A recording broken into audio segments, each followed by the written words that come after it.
Jane, thank you for coming in. You've got a really interesting background, very diverse, a lot of contribution, definitely an impactful contributor in big ways throughout the world. So I know that you're going to have many things that are going to create wisdom and Oh, share wisdom with our audience. So thank you for coming in. thanks so much for inviting me. So Jane, you have this remarkable background. I mean, it's extraordinary, right? You're quite singular, very unique, your path, and you're continue to do that, have this kind of outsized impact on the world in so many different dimensions. So what were those inflection points in your life? And it could have been when you were 3 or 5 years old, 10, inside, outside the family, could have been in school. What were those maybe three things that really shaped you to who you are today, this wonderful person that's doing so much? First of all, can I just say that's quite an amazing introduction. Thank you. I am feeling not quite up to your lauding, but I appreciate it. I would have to say though that I feel like a little bit of an imposter because it's not like my singular vision is what has had impact. I think um, there is something from my childhood. I never felt like I belonged where I was.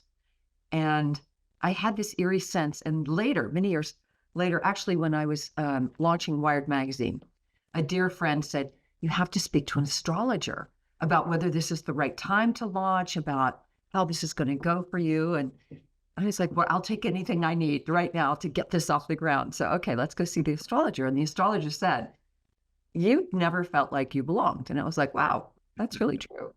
I mean, I sort of belong because I'm adaptable. I get along everywhere, but I kept thinking, these are not my people. This is not how I think. And, um, it's funny. I grew up in Kentucky and most of the people I know still live there. Many of them married people that we already knew in high school, and some of them were living in their parents' homes. And, my father had a really narrow vision of my future. And he used to say, you got to choose one thing and get good at it. And, as a journalist, it's like, that was never going to work. That is just not, I mean, if anything, finding interesting people and interesting ideas that will help shape our future may have been the thing I got good at, but I don't think that's what he had in mind. But, if there's anything that I realized, it's that, and people used to say this, it's not what you know, but who you know. And that really annoyed me. It's like, no, it's what it's like, it's your skills and what you know.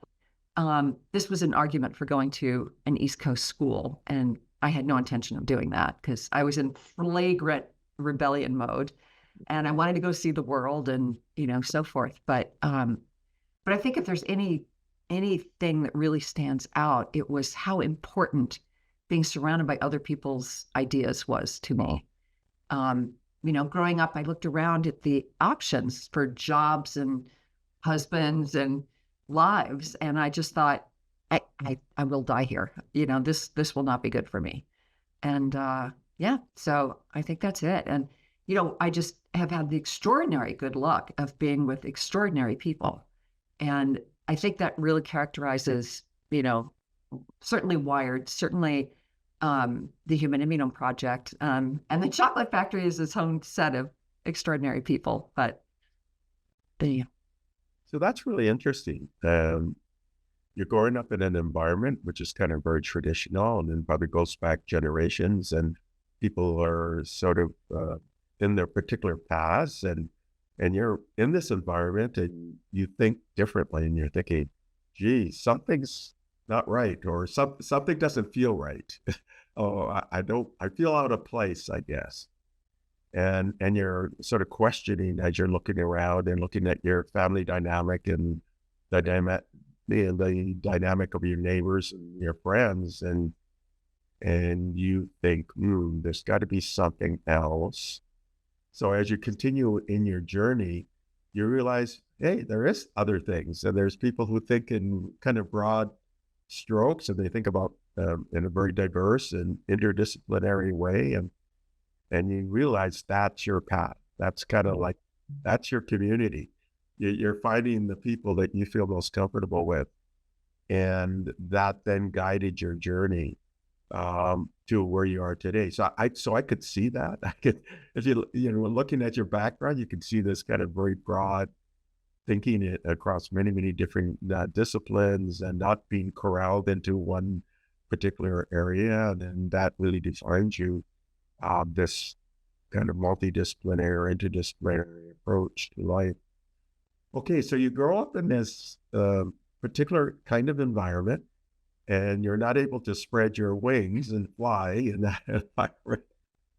So, what was your first path, like the first thing you did to kind of break out of that environment? You moved away, went to a school that was outside.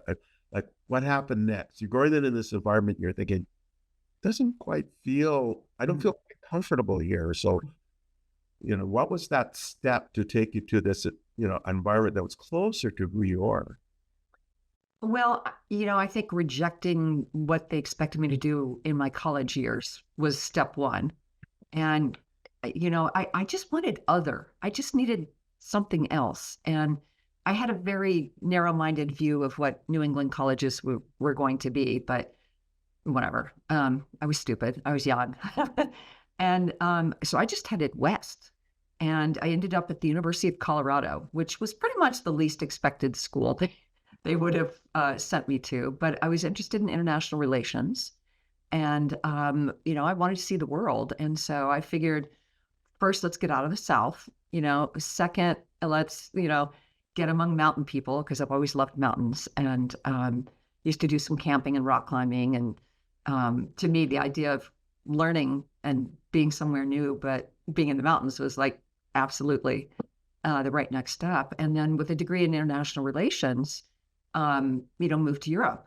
I was headed for Africa, but I got hung up in Europe and never quite made it until many years later. I went as a member of the board of a digital divide company, or nonprofit. And so that's when suddenly my world started to come together and make sense together. But yeah, I think taking different educational choices, and of course, nobody in Kentucky does international relations. I mean, that's not a normal path. So where you end up with the University of Colorado, and why the University of Colorado? And but I can see international relations, because you're very curious, right? You're interested in kind of different modalities and different cultures and different ways of thinking. You'll get that through international relations. But why the University of Colorado? Well, I really didn't have an organizing principle for my life at the age of 17. And it was mostly not this. And, I've always been an athlete, and I love the outdoors. One of the things that made me sad about understanding the digital revolution and how technology was going to transform us was my understanding and my deep aversion to the idea of sitting at a computer for the rest of my life. And I was particularly concerned about it for my children. And, they both adjusted well. They both feel safer and replenished when they're in nature. But they did essentially grow up behind screens and are still tethered to screens. And that's not healthy. That's not normal. And that needs to change.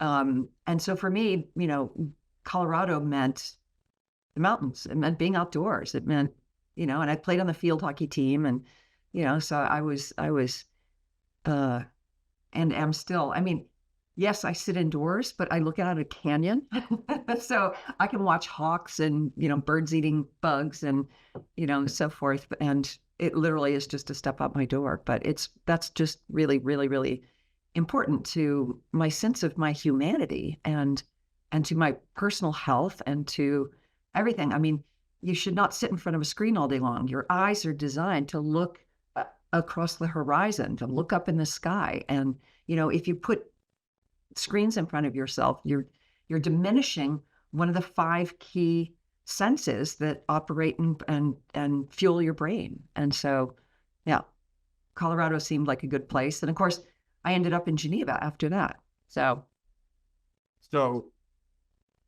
so I can see this now, right? International relations, it's a much more diverse kind of people set that relationships you're going to come across.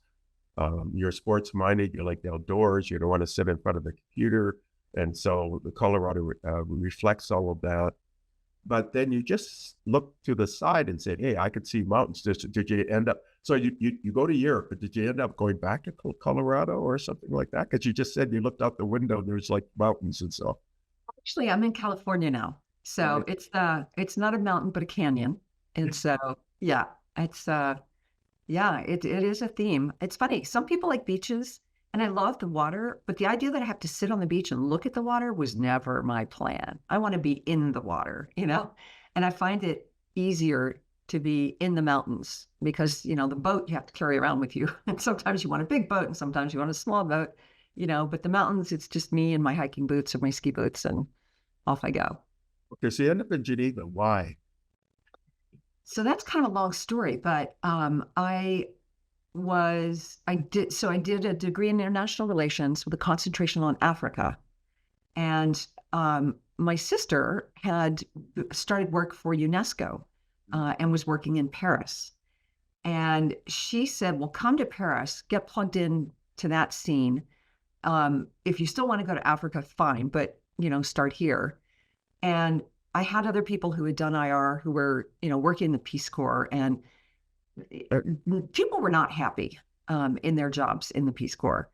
And to be honest, my sister wasn't happy in her job at UNESCO either. And so I guess my spirit of adventure kicked in and said, okay, it's still international, but maybe it's not, an NGO. And so I thought, well, I'll go to Paris. I'll hang out. I graduated a semester early. I was just really anxious, to get out into the world. And so I moved to Paris. I moved in with my sister, and I ended up working for a company that transferred me to Geneva. And so I had a chance to get deeply involved in technology because a tiny little company with no resources. And basically, technology was the only way we could do what we were trying to do. And I was given a lot of responsibility, not because I had any technical training at all. I mean, my friends in college who were doing computer science were doing things that struck me as just crazy. I remember they came in with a shoebox full of punch cards. And then, he'd say, well, I have to go. It was 9:00 at night. It was like, where are you going? I have to go to the computer center. It's like, what? IR people don't go to computer centers at 9:00 at night back in my day. And, he had, I don't know how many cards in that shoebox, but a lot to run his program. And I saw him the next morning and it had failed after whatever, the first 5 cards, so all of that time was wasted because he put it in and left and then came back. So, I was not into computers at all, but then I found myself in charge of a multi-currency accounting system program on a Wang mainframe computer, mini computer, and a telecommunications link between Paris and Geneva and Washington, D.C. I mean, it was wildly ambitious and I was wholly unqualified for it, but that's kind of been a theme in my life, wildly ambitious things that I'm wholly unqualified for, that somehow people think I should just try. And so I do. So I learned a lot. And it did become, a key theme in my life is emerging technologies can replace resources that you don't otherwise have and give you the ability to do things that you would never be able to do otherwise. And it's interesting you say you weren't qualified for, but really, if you're curious, you're really qualified for everything because you can learn on the go, See, right? this was my argument to my father. Yes, I don't think he bought it. Yeah, Because that's really how things go, right? You have to be adaptable and you learn on the go and you stretch. And then by stretching, you gain more skills and that becomes your norm. And then you continue to stretch. And I can see all of these elements, exactly. And you ask for help, and then you figure out what you can figure out. But, this is, I think, been one of my biggest strengths, certainly as a journalist, but also as somebody who is not trained in science. who's involved in the absolute leading edge of, immunological thinking, is sometimes an outsider's questions are provocative and inspiring to people who are stuck in a silo. And, I'll never forget meeting a woman, extraordinary woman. She's a molecular biologist, but she's a writer and an artist and very crafty. And, she said that continuing on in my research, I could just tell I was going to go deeper and deeper into a rabbit hole. And, you become the world expert in something no one else in the world understands at all. And as an artist, I think that was something she just really rebelled against. And I can understand that. And so asking, it's beginner's mind, on some level. And an outsider's perspective is often, those are some of the harder questions that people have to answer. The thing is that if it's new and you come from different perspectives, then that's going to create a lot of combinatorial thinking, kind of new thinking, new problem solving, new ways of looking at a particular issue. And then that creates a lot of innovation. It's really interesting then. So you're working on this weighing, it's like a mini computer. You're gaining, just by doing it, you're gaining a lot of technical skills. And in fact, I would say that's more practical than going to school, right? Because you have to. So how did your career evolve into then moving into actually writing, and co-founding Wired? And what was that transition? Well, that's a story of romance, actually.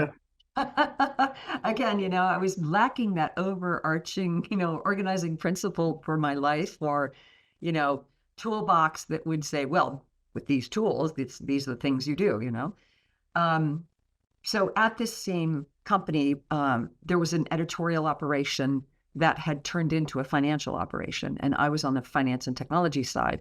But the people on the editorial side were super interesting. So that's where I met my future life partner and two of our dearest friends. So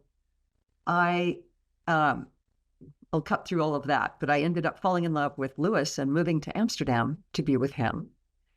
And I thought, what would it be like to be in the creative industries? And so I wrote to some people in Paris about, being in the fashion industry. So I did a very short stint in the fashion industry, which was far too capricious for my tastes. I got a sampling of what it was like to work with creative people. And I remember being very struck by the fax machine, because that's when the fax machine came out, and suddenly we were faxing sketches back and forth to the shoe factory in Italy.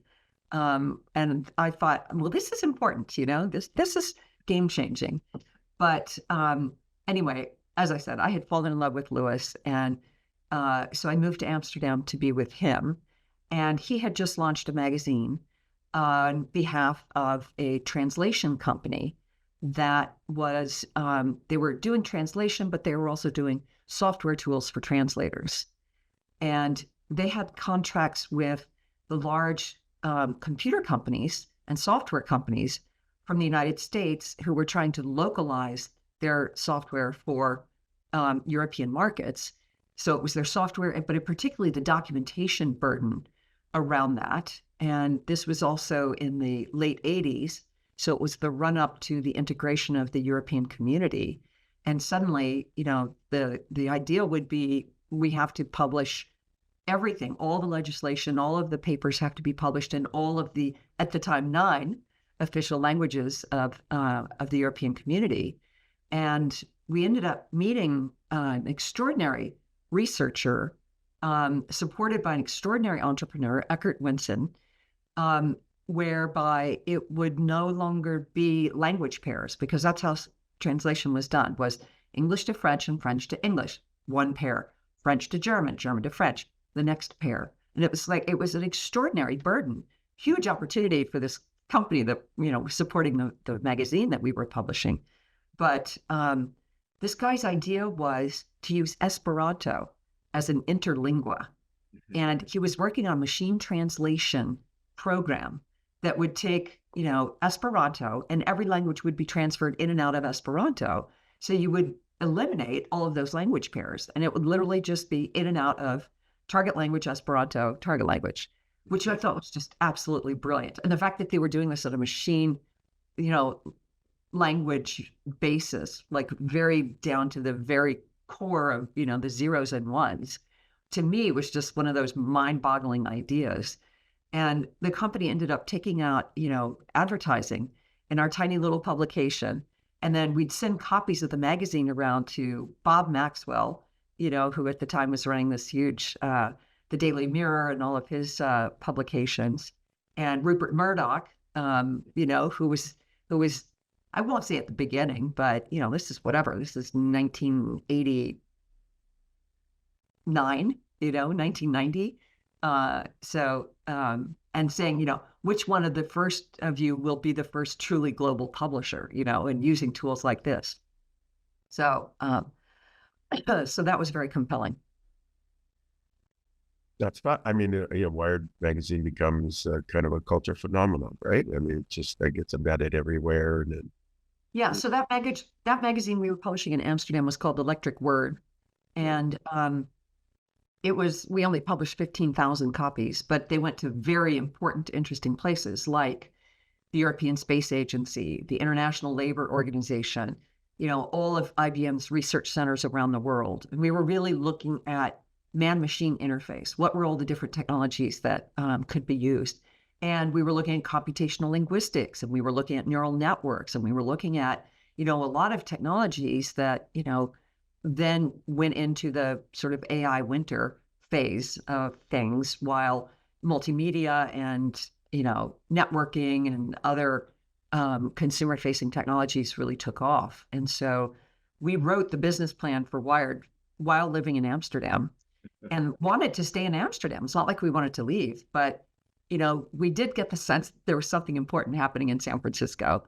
And at the time, I had a database with 1,500 companies in it that I had assembled of just people doing cool stuff in this space across all these fields, whether it was software or hardware or, whether it was research, whether it was companies, who were the key people that were, interested, that kind of understood this idea that we were talking about, which was, at the time, word working instead of number crunching. We were trying to transition the computers into being more multimedia tools, which meant something very different back then than it does today. But anyway, so so we moved to San Francisco to launch Wired. And, it all happened so quickly.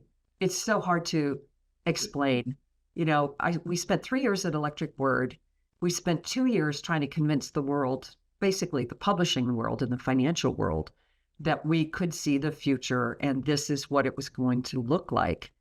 And, the computer magazine publisher said, well, first of all, a consumer magazine, because we also saw the consumer bit, right? It's that this would be a lifestyle change, that this would be, and we called it the digital revolution.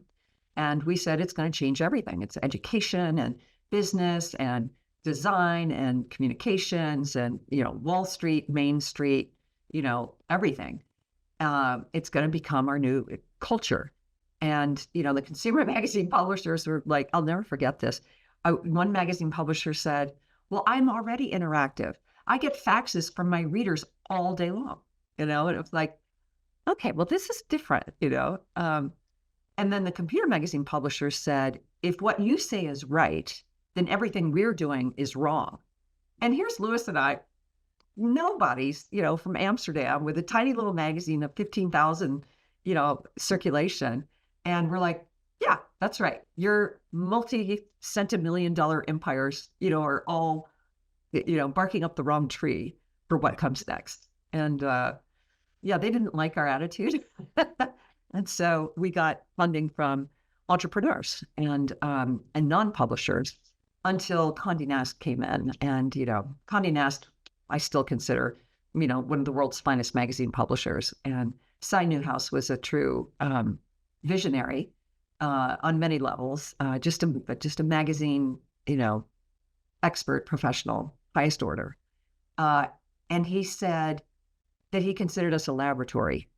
And he liked Lewis and it's important for him that the editor-in-chief had, a very quirky and interesting and broad perspective. And we were not like any of their other magazines, at all. And the man took a complete flyer on us and was just, as far as I can tell, delighted by everything we did.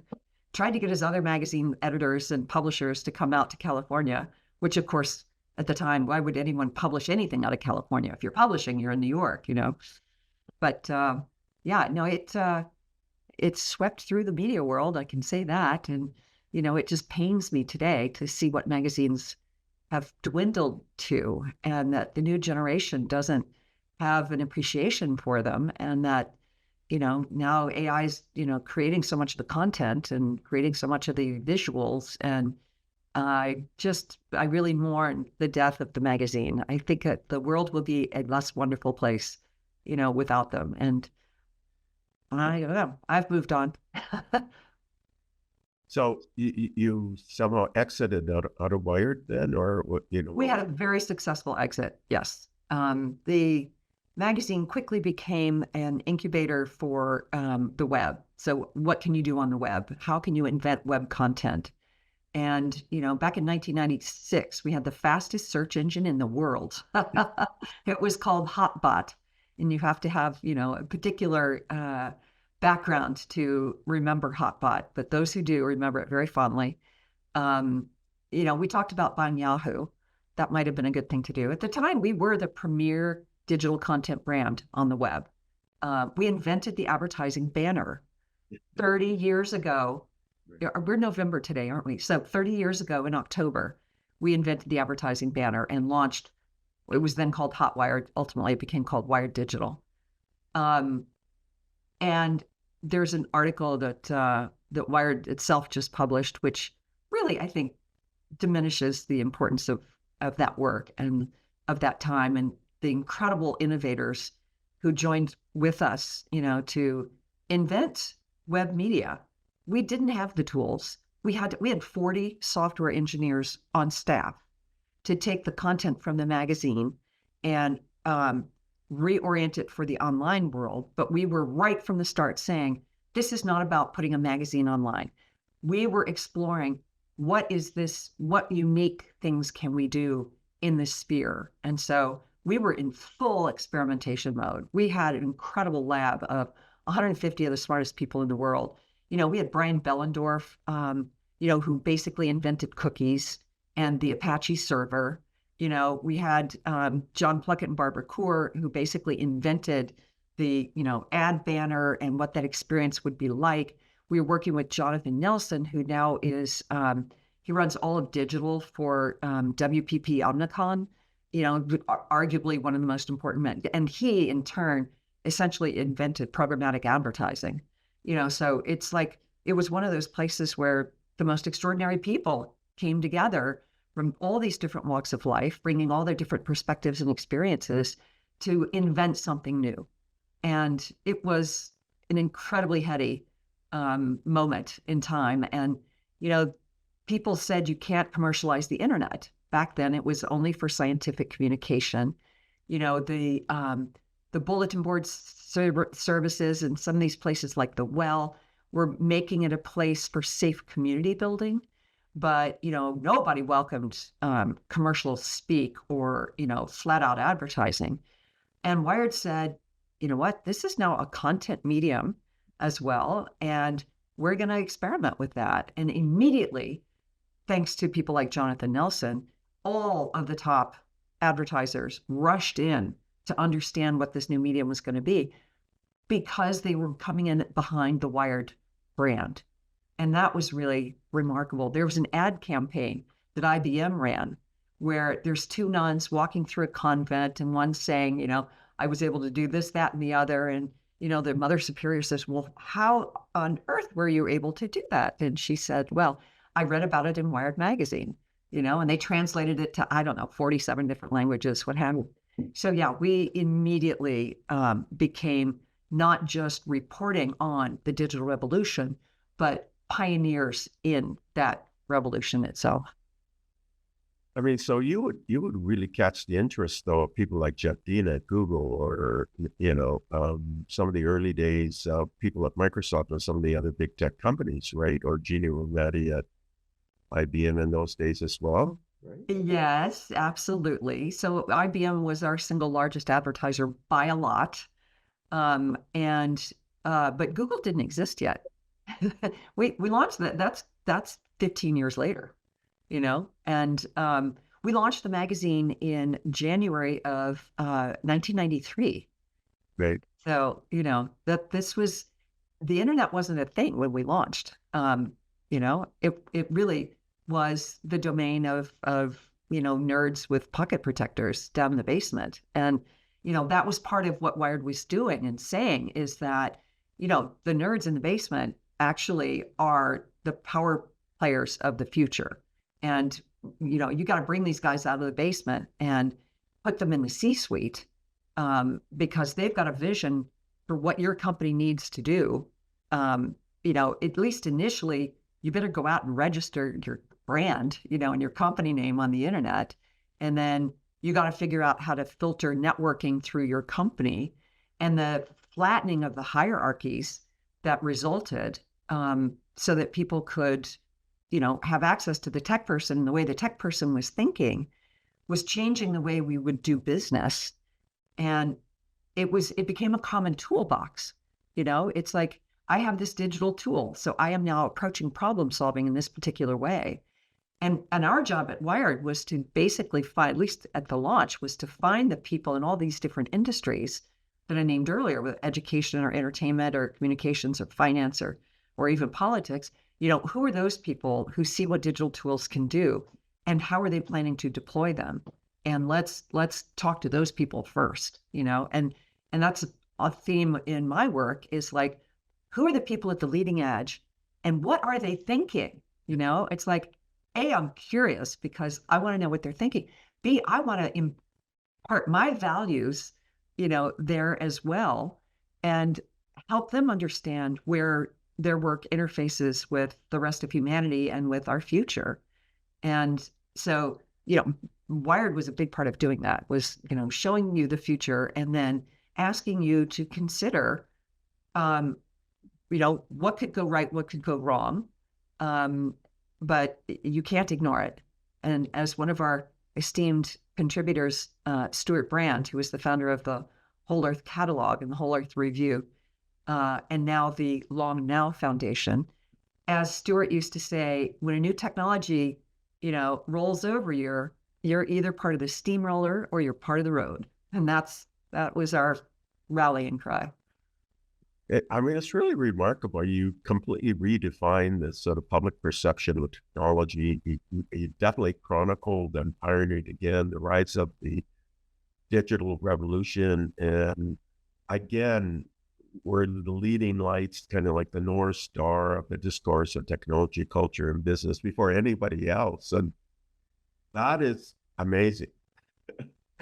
And because I've been around for a long time, and it used to be, anything to do with tech was kind of sidelined, it was ignored, it wasn't mainstream, it wasn't integrated. And you were part of that.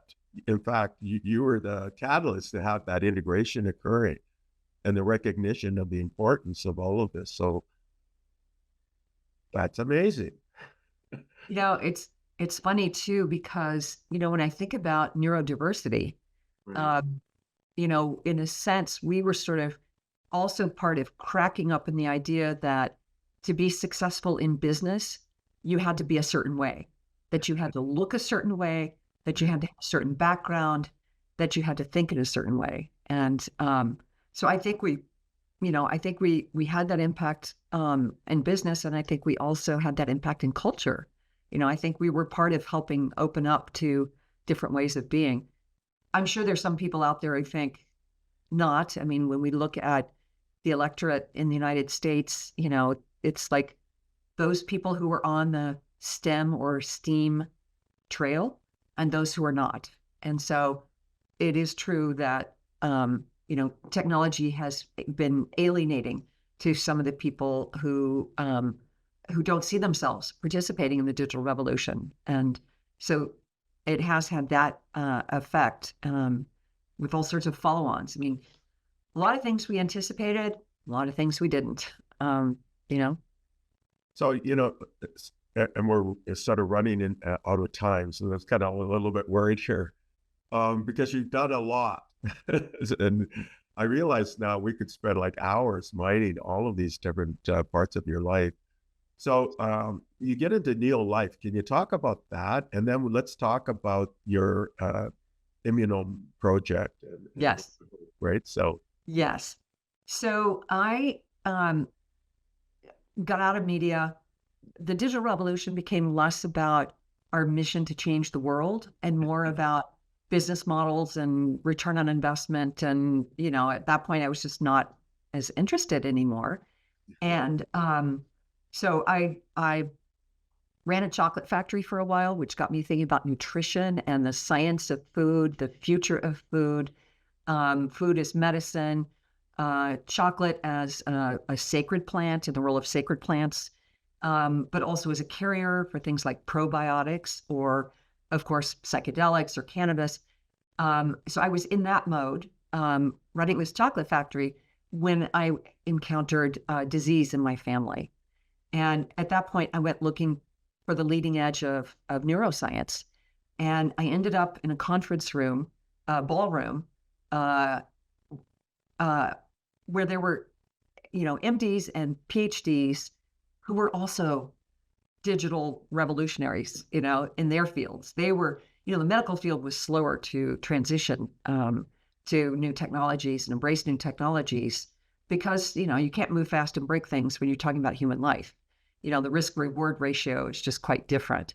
And so the people that I was meeting were like, literally, virtual reality for simulating surgery, robotic surgery, digital health. How can we use devices and sensors, to keep track of what patients are doing, to assemble large amounts of data so that we can understand what their disease progression might look like.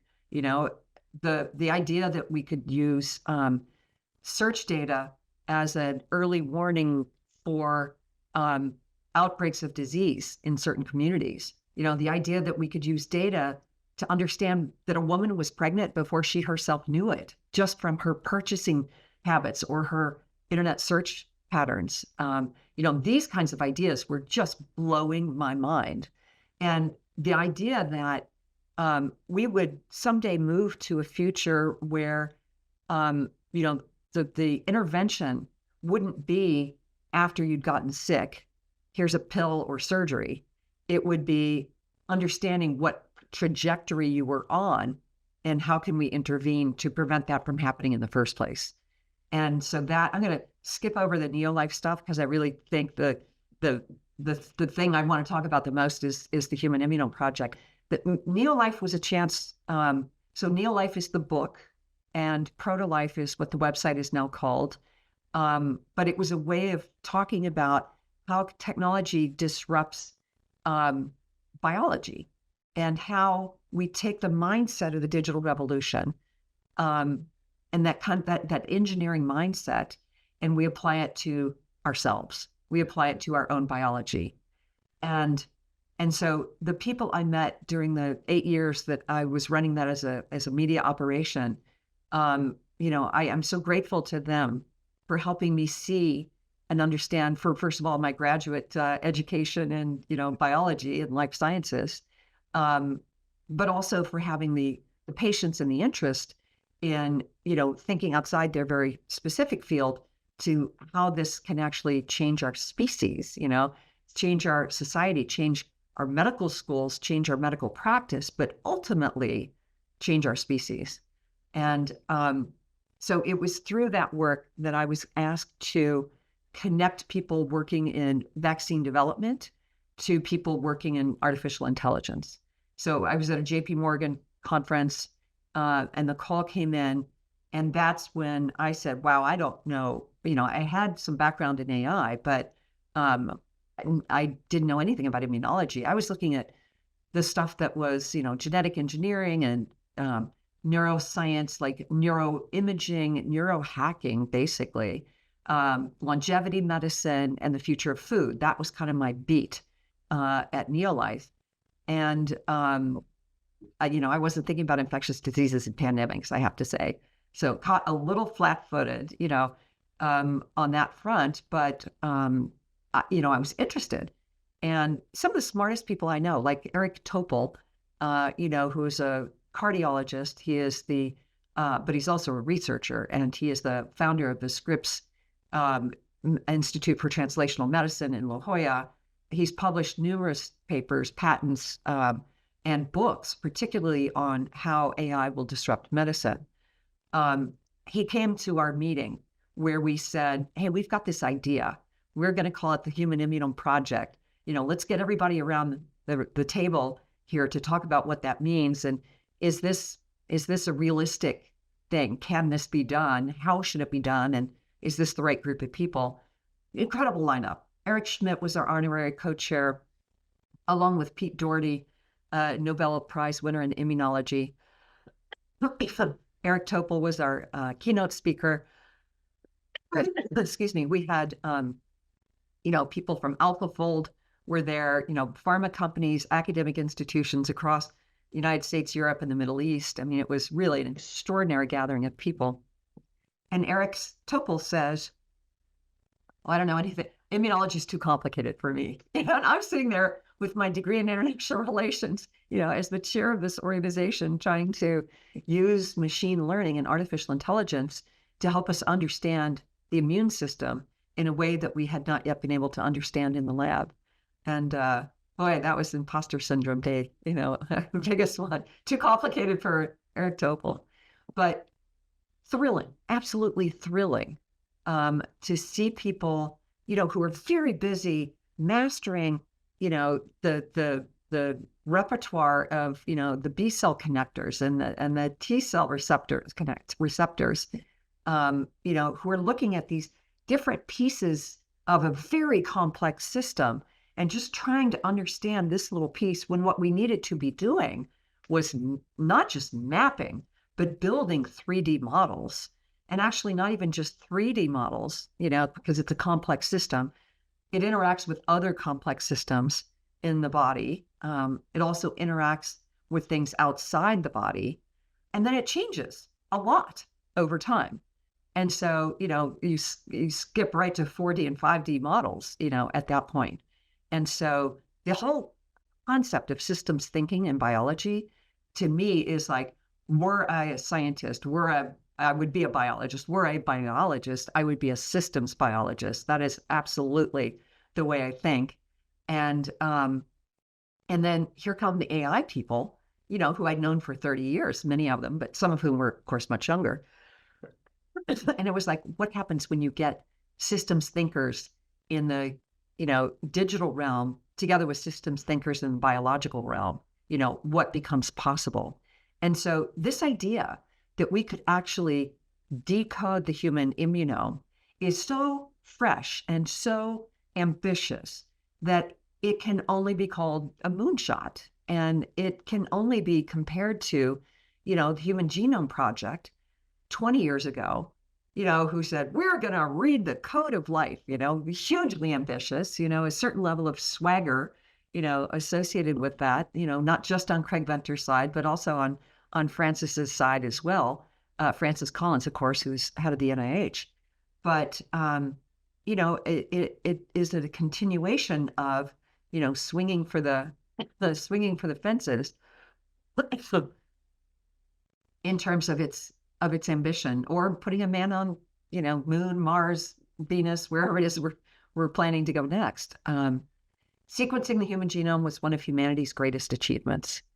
Decoding the human immunome is multiple orders of magnitude, exponentially more complex. And it will be, again, one of humanity's greatest accomplishments, because the promise of this project is to understand why some people brush off COVID while others end up upside down on a ventilator, or with long COVID symptoms that just go on and on and on and prevent them from, regaining their function before. Why do all of us have cancer cells in our bodies? But in some people, those cells start to rapidly multiply and then some subset of them, they metastasize. Why is it that, some people, let's say some people have plaques and tangles in their brains and die with no dementia, whereas other people, get full-blown dementia with the same set of proteins, doing the same types of things. Immunotherapies. Immunotherapy is one of the most promising technologies for addressing cancer to come along in a very long time, but it only works in a third of patients. And we don't know which third, and we don't know why. Understanding human immune response variability offers us so much opportunity to get the right intervention to the right patient at the right time. It offers us a chance to understand who is not being currently served by the drugs and the treatments that we have, which is a huge equity piece as far as I'm concerned. First, as a woman, so much of our medicine is based on male mice and males, and not just any males, but, Caucasian males of European descent. And so what happens when we start to identify these different patient cohorts that identify and respond differently to immunological threats, whether that's a pathogen or whether it's a vaccine or whether it's a stressor like pollution or climate change or, whatever it may be, how can we start to identify those populations and treat them separately? So it really does start to be the foundation for, precision medicine and getting the right drug to the right person based on what they need. So I honestly don't see how you get to precision medicine without us completing this project. So, I can see all of the interdisciplinary parts of the human immunome project. What are the gaps in this project? You mentioned that early on you had some interaction with the DeepMind folks and AlphaFold. Are they part of this program? Are you working with Oak Ridge with their, they have quantum supercomputers? In other words, they have an exascale supercomputer. They definitely work with different types of quantum computing. Is it something that they would take an interest in? Is Microsoft has something called zero quantum elements, which is, again, combining high performance computing with AI machine learning and quantum computing? Is this something that they're willing to tackle? Quantinuum is the world's largest integrated quantum computing company. Is this something that they're willing to put their researchers behind, IBM and some of the work that they're doing? Who's part of your ecosystem, and who would you like to be part of your ecosystem? And how is this thing funded? What are the gaps, and how would you like to address those gaps? Yeah, well, those are a lot of separate questions. But I'll go to the AI piece first and the quantum computing piece first, because that was where I went first in my naivete about, what is the state of immunology and the study of immunology today? Let's just throw AI at it and we'll be done. And, so I brought in, some of the people I know, including Stuart Russell, who I know is a big part of the UN AI world and has been involved in the regulation, drafting regulation and so forth, and wrote the textbook on AI. And I'm not to diminish him at all, but, because he understood this long before he showed up at our conference. But, the AI people in general are like, we got this. We know how to build these models. We just need the data. Give us your data. And they're super excited to get our data because there's so much of it. They said, we don't understand immunology, but we understand how to build these models. And, we're very inspired by the idea that we would, A, get all this data, and B, be able to use that to save lives. And the immunologist's response is, well, we don't really understand immunology either, and we don't have the data. And so that was my really eye-opening moment. And so, this project needs to collect the data first. And so I kind of have put on, not hold, but, my top most urgent burning priority is to collect the data. And turns out that's going to be a very big job. So we have had those conversations. We are having those conversations. We will have those conversations. But it's going to be a couple of years, maybe 2 or 3 years from now, which, is light years in terms of what's happening both in AI and in quantum, because we got to go collect the data. And that's a lot of field work. And so as chair of the organization, it was a sobering realization that yes, massive amounts of immunological data is out there. None of it is coordinated. There is no standard. You can't roll it up into a database because it would make no sense whatsoever, and you can't build any models on it. It's, first of all, creating that standard is the first and most important thing. Then go out and collect the data, because without standard operating procedures, just agreeing on what constitutes an immuno, like what assays will we collect to constitute an immuno. This is the work that we are doing.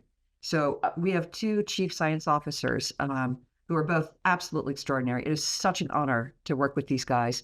John Sang is at Yale, and he is the founding director of the Center for Systems and Engineering Immunology. And,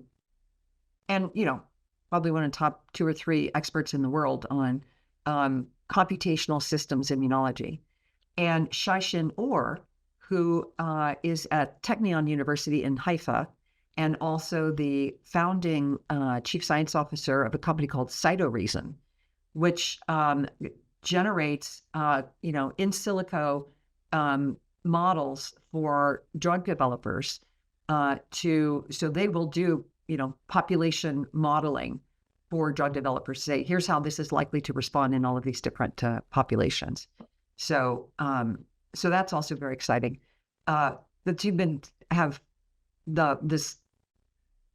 So Shaishin Orr came out of Mark Davis's lab at Stanford, and Mark is a pioneer in these immunological profilings. He has a project called the 10,000 Immunomes, and so Shai, as his postdoc, has taken that knowledge and understanding and pushed it forward, both in his research and in his for-profit company. But he says, we know a lot about people in Palo Alto. We just don't know about anybody else. And the problem, that is, therein lies the problem.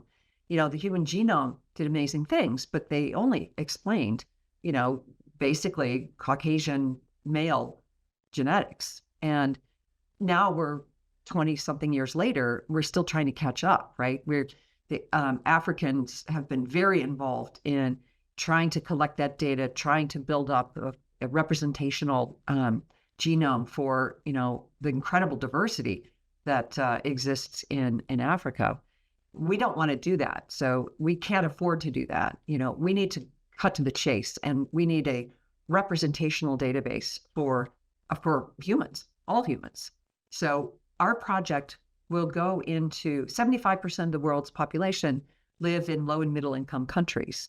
So 75% of our data is going to come from low and middle income countries. So we are taking advanced immunological testing, out of these elite labs and research centers, and taking it into the bush, and taking it into the favela, and taking it into, the slums of Bangalore, or wherever, India, wherever it may be, operating on 6 continents across all age groups, men and women, eventually trans people and intersex people, because their immunological profiles are so interesting, but they're such a small percentage of the population at this point that we'll just stick to the 2 genders for now. And then 5 different socioeconomic backgrounds as defined by the World Health Organization. Unfortunately, we're down to like our last 2 minutes. So I have a bunch of ideas. Great. Excellent. To expand your community and the different partners you're working with. So we're going to have to continue that in like a non-interview portion. I think your work is really, really interesting. And I'm thinking of a number of entities that could support you, or people out there that support you in the work. Music to my ears, Stephen.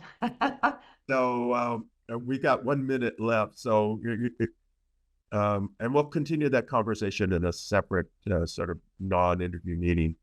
Can you sort of round up sort of your recommendations to the audience and or questions you want to leave the audience. And that's my last question.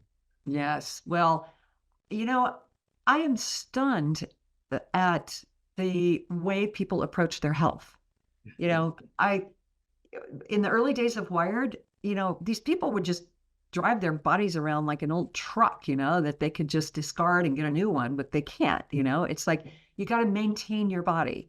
And then I'm struck by having my own medical journey of discovery where I didn't feel good, but nobody could tell me what was wrong with me. And that's when I realized, like, nobody else is going to fix this, but me. And that meant I had to change my diet. I had to change my lifestyle. I had to change all kinds of things if I wanted to continue. I was always first and foremost thinking about my brain, but, I want to maintain my athletic life as well, pretty much right up to the age of 100. If I die on the side of a mountain at the age of 100, that is my happiest day. I just don't want to be in a wheelchair, I just don't want to be on a ventilator or oxygen or something. So I think it is to get involved, figure out where you are, measure yourself, create a baseline, and then use that baseline to check in with yourself over time. How am I doing against my baseline? I've been wearing an Oura ring for 8 years now, and it has transformed. People say, yeah, but it doesn't change anything. Well, it doesn't change anything if you don't look at the data and change things. It's like, I know that if I have another glass of red wine tonight, that's going to disrupt my sleep. And I'm going to go ahead and have that glass of red wine, but not the next night or the next night or the next night. You know what I mean? So it's like, when I can check my readiness, when I can check my resilience, when I can check my homeostasis, and ultimately, when I can check my immunome and say, how am I doing? I am a race car. I don't know about you. I am not a truck. I am a race car, and I need the best fuel, and I need, pit stops from time to time. And that's how I will continue performing at my best for the rest of my life. And I think people need to start thinking about it themselves that way, taking charge of their own health, not asking third parties what to do, but getting in touch with. So there's this great word, proprioception, which is understanding, where your body and body parts are in space. There's something called interoception, and you can go to my website, which is www.proto.life, not .com, because .life is just so much better. And look up interoception. There's a really interesting article there, but it's understanding what's happening inside your body. And, I think if we do this on an individual level and we do it on a planetary level, we can make big inroads into study. We spend $17 trillion on drugs globally, $17 trillion. I bet a third of those aren't working very well. It's like, what if we spent our healthcare dollars on nutrition and, preventive medicine, and then on, when we do have to intervene with treatments, on treatments that are specifically going to work for you? Would be game changing. So Jane, you're so inspiring. Yeah. Great advice for our audience, and let's just make sure that everybody is listening carefully and taking all of these action items that you mentioned, right? Take responsibility, right? Self-agency for your health and healthcare and preventative, thinking in a preventative mindscape. So thank you again for coming in. Absolutely. My pleasure, Stephen. Thank you for the opportunity. Thank you for listening to the Brand Called You videocast and podcast, a platform that brings you knowledge, experience, and wisdom of hundreds of successful individuals from around the world. Do visit our website, www.tbcy.in, to watch and listen to the stories of many more individuals. You can also follow us on YouTube, Facebook, Instagram, and Twitter. Just search for the Brand Called You.